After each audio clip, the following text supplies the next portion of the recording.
Nicole Scotty from Mobile Geeks, and here I am at the ASUS headquarters in Taipei, and I have in my hot little hands the ASUS Zenfone 5. So this is the new 5-inch smartphone from ASUS, and it's a little different than most other devices because it's running an Intel processor. So this is a Z2580 at 2.0 gigahertz. So what I'm going to do is I'm actually going to put it up against the other flagship devices on the market that are also in the 5-inch range. So over here we have the Samsung Galaxy S4 5-inch 1080p display, and it has the options for the two processors. Here we've got the Snapdragon 800 1080p display, 5 inches. I mean, like all of these, they're kind of the same, right? 4.7 1080p display, 5.2 1080p display. But one thing that you're going to notice is height-wise, even though these are all basically 5 inches, the ASUS is a lot longer.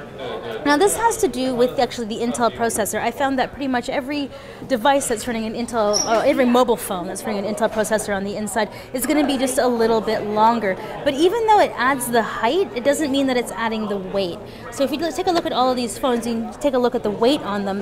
They're not all that different. I mean, 10 grams is, I guess, kind of noticeable in difference, but it's not a huge difference. But between 130 and 145, that's actually the biggest weight difference between them all. And so if you guys have ever had hands-on with any of these, you should kind of know that, well, it doesn't feel that much heavier. One of the interesting things about kind of like longer, larger smartphones is that it displaces the center of gravity a little bit. I actually thought that this was lighter than the S4, strictly because the S4 is a little more compact, so the center of weight's heavier. This has been widely discussed with the iPad and the Nexus 7. So this is a very common, I guess, discussion online. But you know, it's always interesting when you're talking about a smartphone that's, you know, obviously a little bit longer than the S4. You might think that the weight is significantly larger. When we're taking a look at the height, the Zenfone is here in the middle. It is 10.34 millimeters high, which is a little bit thicker than the other phones that are currently on the market. But still, it is a lot longer.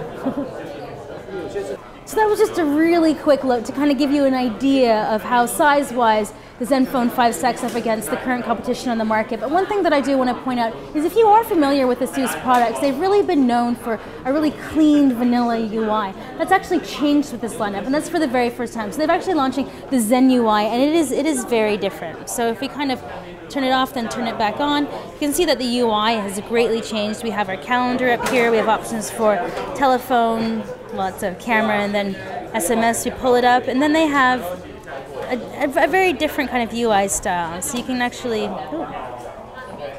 switch back over. I thought that this was quite different actually. So if you pull down twice, it actually changes it. It's really interesting. So they've kind of got, it's quick, right? That's the thing about the Intel processor, is that it's not really going to be winning any benchmark battles. It's along the same lines as a Snapdragon 400 processor from Qualcomm. But they've kind of kept the same back and forth. At least it's not like the HTC Sense UI, which I can't stand it personally. When you pull it down, you know, it's interesting, right? This is actually a little more. Let's pull that up. This is actually a little more in line with what Apple's doing, but I do like that they have included something like this.